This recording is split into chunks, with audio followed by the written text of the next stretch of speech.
విపక్షాల ఉపరాష్ట్రపతి అభ్యర్థి జస్టిస్ సుదర్శన్ రెడ్డి, కాంగ్రెస్ అధ్యక్షుడు మల్లికార్జున ఖర్గే వెల్లడి.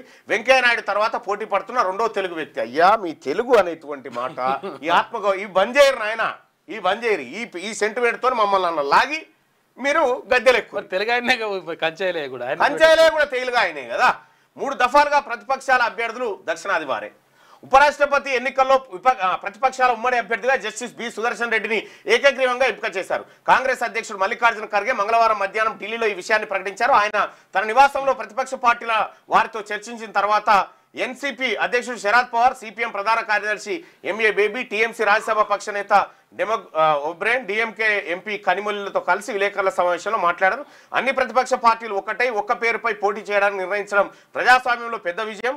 ప్రజాస్వామ్య రాజ్యాంగం ప్రమాదంలో పడినప్పుడు ప్రతిపక్షాలు ఏకమై అన్యాయానికి వ్యతిరేకంగా పోరాడతాయని, అందుకే ఈ ఎన్నికల్లో ఒక మంచి అభ్యర్థిని నిలబెడుతున్నాం. జస్టిస్ బి సుదర్శన్ రెడ్డి దేశంలో పేరొందిన ప్రగతిశీల న్యాయకోవిదుడు అని చెప్పి ఆయన. సుదర్శన్ రెడ్డి గుణం మంచిది కావచ్చు, కులం మంచిది కాదు కదా. మాకు వాళ్ళ వల్లనే కదా మాకు ప్రమాదం జరిగింది ఈ తెలంగాణ రాష్ట్రంలో, వాళ్ళ వల్లనే కదా మాకు అవకాశాలు లేకుండా పోయినాయి బీసీలకు. కాబట్టి నిన్ను కులం కోణంలోనే చూస్తాం, మా బీసీ నాకు కాదని చూస్తాం, మిమ్మల్ని కులం కోణంలోనే చూస్తాం. జస్టిస్ సుదర్శన్ రెడ్డి విజయానికి తెలుగు రాష్ట్రాలు ఏకమవ్వాలి. అబ్బా ఎంత ఆపద మీద ఏర్పాటు చేసిన.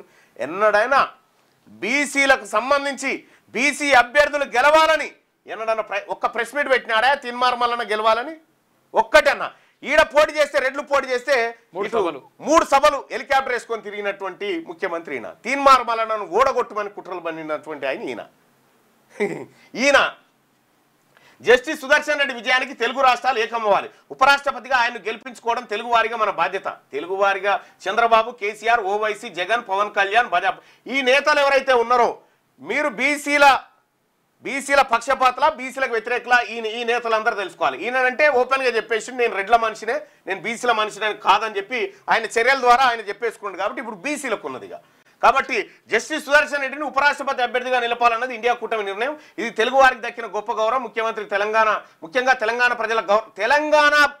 ప్రజల గౌరవ ప్రతిష్టలకు సుదర్శన్ రెడ్డి నియామకానికి సంబంధమే లేదు.